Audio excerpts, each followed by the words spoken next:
एक बार शशांक रोज योग करने जाता था।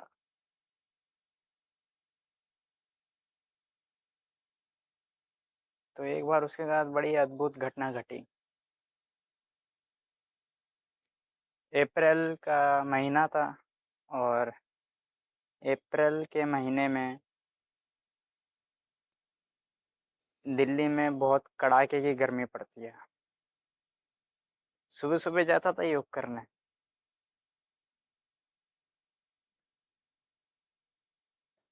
तो गर्मी के कारण निक्कर पहन के जाया करता था और ऊपर एक टी शर्ट। लोअर में उसे गर्मी लगती थी। उसे क्या, कोई भी अप्रैल मई की गर्मी में बाहर छोड़ो, घर के अंदर तो सब निक्कर में ही आ जाते हैं, शॉर्ट्स में आ जाते हैं या बॉक्सर्स में आ जाते हैं घर के अंदर, बाहर का छोड़ो, क्योंकि गर्मी इतनी पड़ती है। तो योग में वो जाता था शशांक। वहाँ पे और भी लोग आते थे, महिलाएं भी आती थी, पुरुष भी आते थे, बूढ़े भी आते थे, बच्चे भी आते थे।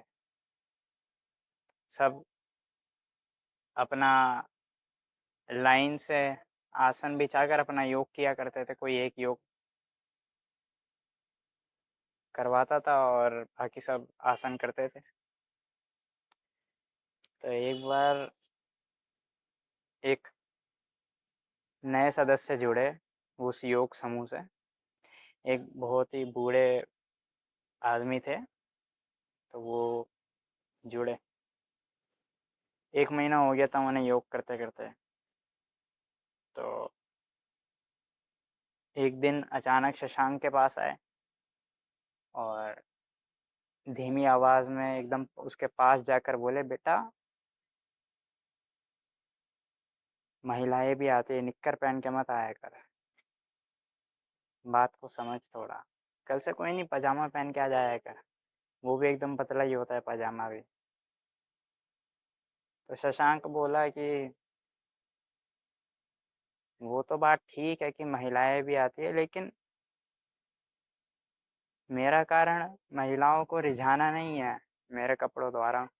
मुझे बस गर्मी लगती है, इसलिए मैं निक्कर पहन के आता हूँ, और कोई दूसरा कारण नहीं है। तो वृद्ध आदमी बोले कि बेटा, इस बात को समझा कर, महिलाएं आती है और तू इतना जवान है, निक्कर पहन के मत आया कर, पजामा पहन लिया कर।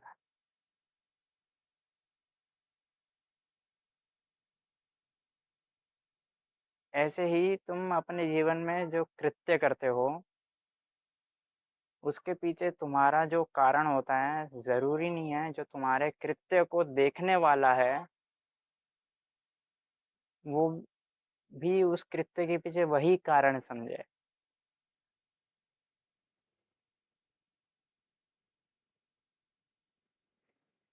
शशांक का कारण क्या था निक्कर पहनने का, कि उसे गर्मी लगती थी। लेकिन वो वृद्ध आदमी जो था, उसका कारण क्या था शशांक को टोकने का, कि महिलाएं भी आती है, इसलिए मत पहन कर आया कर। वृद्ध आदमी को ये लगा कि शशांक निक्कर पहन कर आता है, उसके पीछे का कारण ये है कि ये महिलाओं को रिझाना चाहता है। लेकिन शशांक का कारण क्या था निक्कर पहनने के पीछे, कि उसे गर्मी लगती है। कृत्य एक है, कारण अनेक है। बात को गौर से समझो। काम एक ही हो रहा है, लेकिन उसके पीछे कारण दो खड़े हो गए हैं, एक शशांक का और एक वृद्ध आदमी का। ऐसे ही तुम जो भी काम करते हो,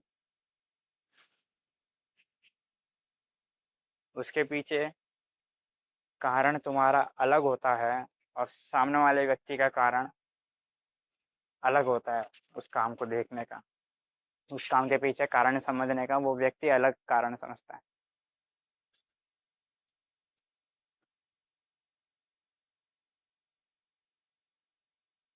तुम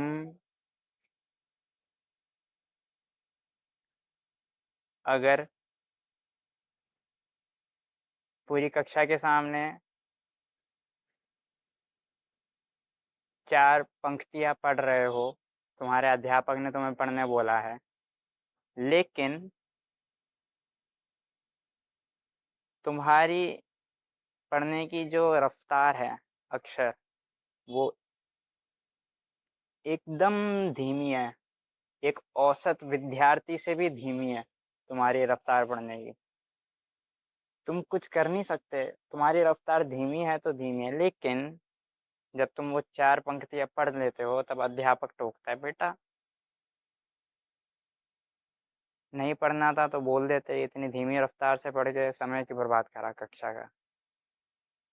देखो, कृत्य एक हुआ, धीमी रफ्तार से विद्यार्थी ने पढ़ा, लेकिन विद्यार्थी के धीमी रफ्तार से पढ़ने के पीछे का कारण ये था कि वह ये उसकी सहज रफ्तार थी, वो ना ही जानबूझकर ऐसा कर रहा था, ना ही गलती से ऐसा हो रहा था उसे। यह उसकी by nature, by natural speed उसकी यही है। लेकिन अध्यापक को क्या लगा कि यह धीमा इसलिए पढ़ रहा है क्योंकि इसे पढ़ने का मन नहीं है। देखो, कृत्य एक हुआ धीमी रफ्तार से पढ़ने का, लेकिन पढ़ने वाले का कारण अलग था और जिन्होंने सुना उन्होंने अलग कारण समझा। फिर से कृत्य एक हुआ, लेकिन कारण अनेक निकल गए। और ऐसा क्यों होता है? अध्यापक जब पंक्तियाँ पढ़ता था तो उसकी रफ्तार अच्छी खासी थी पढ़ने की, लेकिन जब उसने उस विद्यार्थी से सुना तो उसकी रफ्तार काफ़ी धीमी थी। और वही जब उसके कक्षा के अन्य विद्यार्थी जब पढ़ते तो उनकी रफ्तार थोड़ी तेज़ होती है उस धीमी रफ्तार वाले विद्यार्थी से। तो यहाँ पे तौला, जिस विद्यार्थी ने धीमी रफ्तार में पंक्तियाँ पढ़ी थी उस विद्यार्थियों को बाकी विद्यार्थियों से तौला, कंपैरिजन, कंपेयर करा। तभी उसने ये तर्क लाया कि इसे नहीं पढ़ना था, इसलिए इसने धीमे पढ़ा। ये तोलने के चक्कर में ही अलग अलग कारण हमें मालूम पता लगते हैं। अब वो जो वृद्ध आदमी था जिसने निक्कर के लिए टोका था, वो वृद्ध आदमी हमेशा पजामा ही पहन कर आता था। तो उस वृद्ध आदमी ने अपने से तोला शशांक को, फिर कंपैरिजन करा, तब जाके अलग अलग कारण मालूम हुए। ऐसे ही तुम भी जब किसी को अलग ढंग से चलते हुए देखते हो, तुम्हें अजीब लगता होगा, जैसे कोई कूद कूद कर चल रहा है तो तुम्हें अजीब मालूम पड़ता होगा वो व्यक्ति। और अजीब मालूम तुम्हें फीलिंग आई अंदर से कि ये व्यक्ति अजीब है, तो जानते हुए या ना जानते हुए तुमने उस व्यक्तियों को, एक सामान्य व्यक्ति जो एकदम सामान्य रूप से चलता है, नॉर्मल वे में चलता है, उससे तौला, उससे कंपेयर करा, तब जाके तुमने ये निष्कर्ष, कंक्लूजन पाया। तब जाके तुम्हें ये फीलिंग आई कि ये व्यक्ति अजीब है, ये कैसे चल रहा है।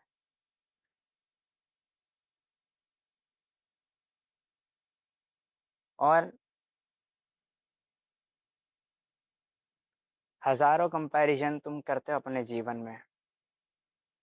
तुम ना इंसानों को नहीं, तुम जानवरों को भी नहीं बख्शते और वस्तुओं को भी नहीं बख्शते। तुम अपने दोस्तों में जाते हो, तुम अपने दोस्त के हाथ में आईफोन देख लेते हो, तो तुम्हारे हाथ में होता है एमआई का फ़ोन, वहाँ पे भी तौलना तुम शुरू कर देते हो। तुम तौलते हो, यार ये तो आईफोन तो एक स्टेटस है, इसके हाथ में आईफोन है और मेरे हाथ में ये एमआई का फ़ोन है। MI का फ़ोन तो सब लेकर घूम रहे हैं।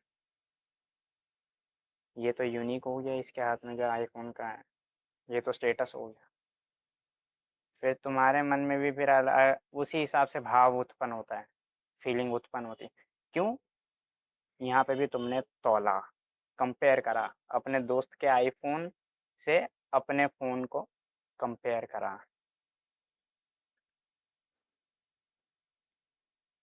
तो तुम जो तौलते हो, तुम जो कंपेयर करते हो, वो कंपैरिजन ही जड़ है कि तर्क अलग-अलग निकलते हैं।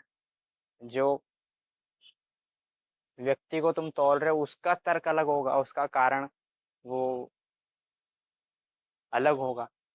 तुम्हारा कारण, तुम्हारा तर्क अलग निकलेगा उसी कृत्य के लिए। ऐसे ही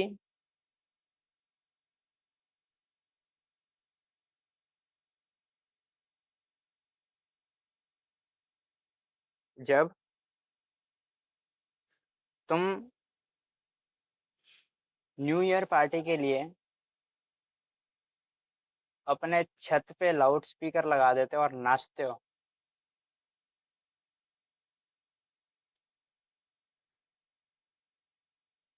तो तुम मज़े से नाचते हो।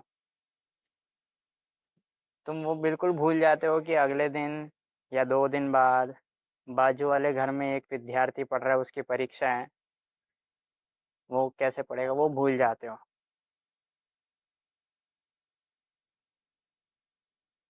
लेकिन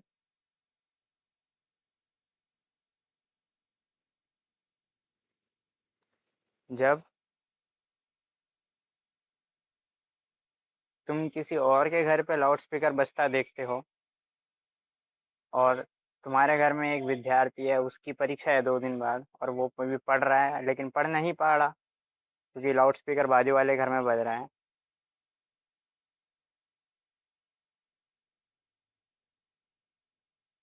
तब तुम्हें तकलीफ होती है।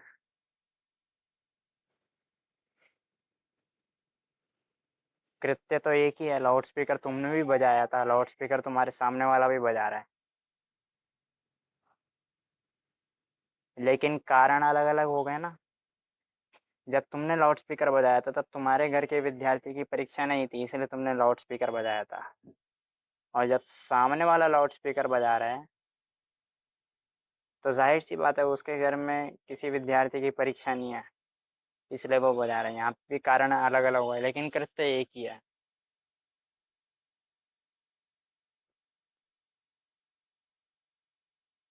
ऐसे ही कृत्य एक ही होता है, कारण अलग अलग हो जाते हैं। क्यों? क्योंकि कंपैरिजन होता है।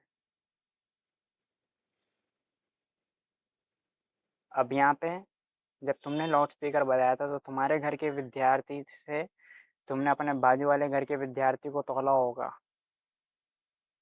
तुमने ये जाना होगा कि हमारे घर के विद्यार्थी की परीक्षा नहीं है, तो तुमने इससे अपने मोहल्ले के सारे विद्यार्थी को तौला होगा और ये निष्कर्ष निकाल लिया होगा कि जब इसकी परीक्षा नहीं है तो किसी की भी परीक्षा नहीं होगी। इसी तर्क से तुमने लाउड स्पीकर बजाया। यही तर्क सामने वाले ने लगाया, फिर उसने भी लाउड स्पीकर बजाया। यहाँ कंपैरिजन करा तो तुम्हारा तर्क, और जब उसने कंपैरिजन करा तो उसका तर्क। ऐसे ही कंपैरिजन करने से ही अलग अलग तर्क निकलते हैं। बाबर जब हिंदुस्तान में आया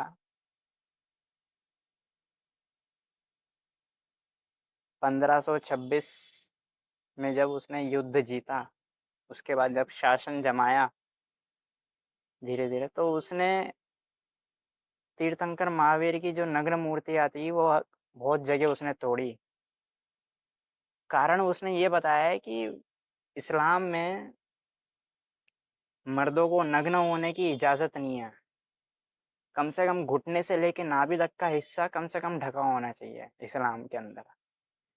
तो ये विचारधारा थी उसके अंदर, ये तर्क था।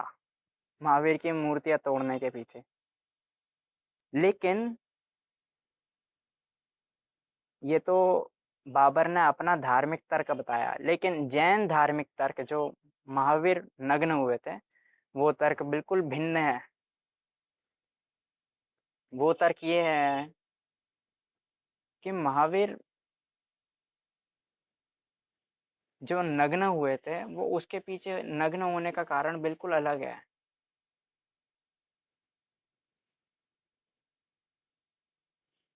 अब इस्लाम में इसलिए ढकने को कहा जाता है, नाभि से लेके घुटने तक मर्दों को।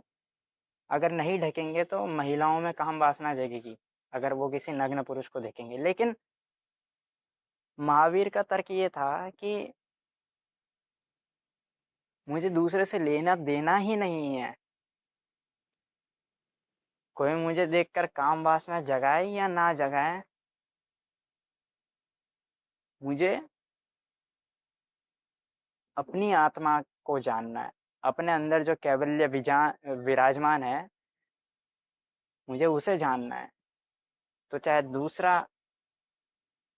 देखे और काम वासना जगाए और देखकर काम वासना ना जगाए, महावीर को उससे कोई फर्क नहीं पड़ा। तो महावीर का तर्क ये था। लेकिन बाबर का तर्क ये था, इस्लामी तर्क। महावीर का अपना ये तर्क था। तो देखिए, कृत्य एक ही है, महावीर की नग्न मूर्ति। लेकिन बाबर ने अपने जो इस्लाम का जो कारण था, उस कारण के चलते महावीर की मूर्तियां तोड़ी। और महावीर की मूर्तियां जिन अनुयायियों ने खड़ी करी थी, वो ये तर्क था महावीर की मूर्ति खड़ी करने के पीछे। तो देखिए, यहाँ पे भी कंपैरिजन करा। अगर बाबर बात पहले ही समझ लेते कि महावीर का ये तर्क था, तो शायद वो ना मूर्तियां तोड़ते, महावीर की नग्न मूर्तियां। लेकिन बाबर ने समझा नहीं समझा, अपनी जो विचारधारा है उससे कंपेयर करा, और बाबर को ठीक नहीं लगा तो मूर्तियां तोड़ दी। कंपैरिजन का ये नतीजा होता है। तुम तौलते हो, और ये संसार की सच्चाई है कि 99% या 100% भी ले लो, तुम्हारा तर्क हमेशा अलग होगा, सामने वाले का तर्क हमेशा अलग होगा, पीछे का कारण, पीछे की आइडियोलॉजी, विचारधारा सब अलग होगी। तो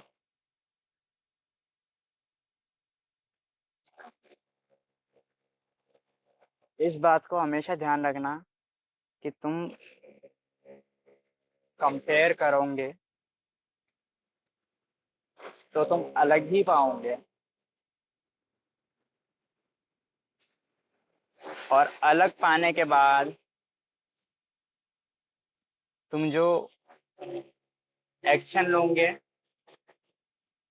वो खिलाफ ही होगा, क्योंकि तुम्हारा जो तर्क है वो बिल्कुल खिलाफ है सामने वाले के तर्क के। ये इसलिए आज भी अगर महावीर नग्न है, आज भी एक मुसलमान कहता है कि ये गलत है। वो इसलिए कहता है क्योंकि वो उसके धर्म में नाभि से घुटने तक के लिए ढकने के लिए बोला गया है, इसलिए वो सोचकर वो बोलता है। लेकिन एक जैन बोलता है कि ये सही है। जैन ये सोचकर बोलता है कि महावीर ने अपने लिए नग्न हुए। महावीर को दूसरे से कोई लेना देना नहीं था, अपनी आत्मा से लेना देना था।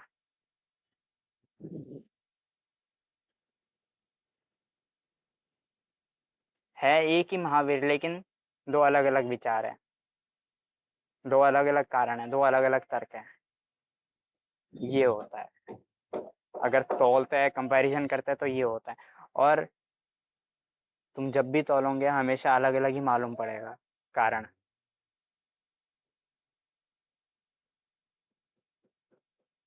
क्योंकि तुम्हें सामने वाले का कारण पता ही नहीं है, तो जाहिर सी बात है तुम अपना ही एक कारण कोई निकाल दोगे। तुम्हारी जो विचारधारा होगी, तुम्हारी जो जैसी सोच समझ होगी तुम्हारा वैसा ही तर्क निकलेगा, जब तक तुम्हें सामने वाले का तर्क ना पता लग जाए। ये होता है। इसलिए कॉन्फ्लिक्ट ऑफ इंटरेस्ट यानी कि दो विरोधी पैदा भी इसलिए होता है क्योंकि वो कंपैरिजन करते हैं और उन्हें एक दूसरे का पता ही नहीं होता।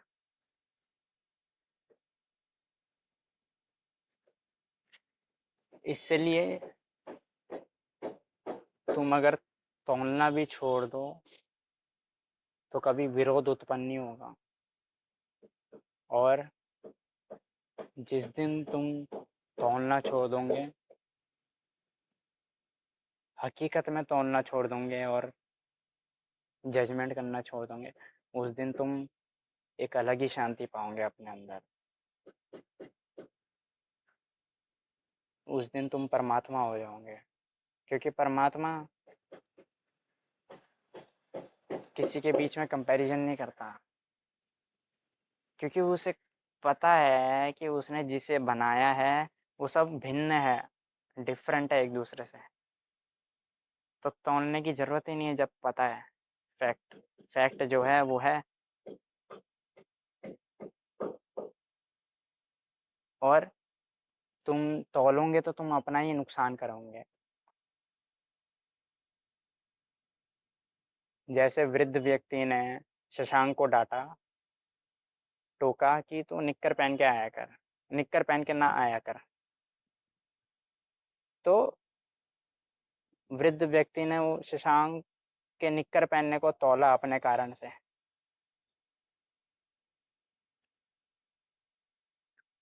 तो वो वृद्ध व्यक्ति के अंदर ही एक तनाव पैदा हुआ कि यार नहीं पहनना चाहिए, इसे गलत कर रहा है ये।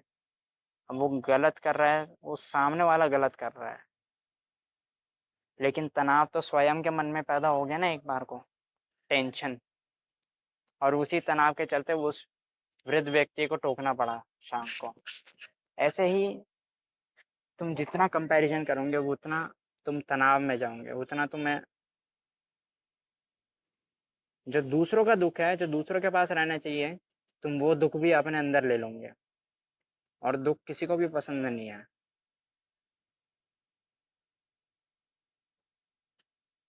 और जिस दिन तुम तोलना बंद कर दोगे, उस दिन दूसरे का दुख तो दूसरे के पास ही रहेगा, तुम्हारा दुख भी विलीन हो जाएगा, गायब हो जाएगा।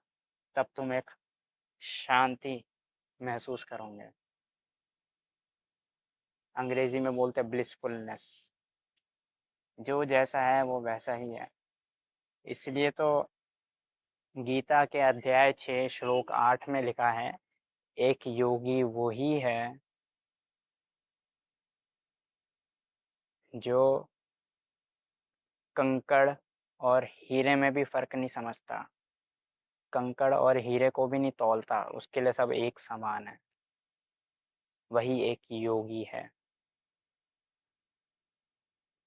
और जिस दिन तुम भी सबको एक समान समझोगे, तौलोगे तो बिल्कुल डिफरेंसेस नजर आएंगे, लेकिन तौलना ही बंद कर दोगे, उस दिन तुम भी योगी बन जाओगे। क्यों? क्योंकि एक योगी के लिए सब चीज़ ही परमात्मा है, क्योंकि परमात्मा ने ही बनाया है सब कुछ। ऐसे ही यही भाव तुम्हारे अंदर भी आएगा जिस दिन तुम तौलना बंद कर दोगे। तो तौलो मत, अन्यथा कॉन्फ्लिक्ट ऑफ इंटरेस्ट, विरोध वगैरह पैदा होंगे और तुम्हारे अंदर ही टेंशन पैदा करेंगे। और टेंशन से तुम्हें पता ही है, जो वैज्ञानिक और चिकित्सक बोलते रहते हैं टेंशन से ये बीमारी आती है, फला बीमारी आती है, वो तुम्हारे अंदर भी आएगी। सीधी सी बात है। सब्सक्राइब करें अगर यह चलचित्र मददगार साबित हुई हो तो।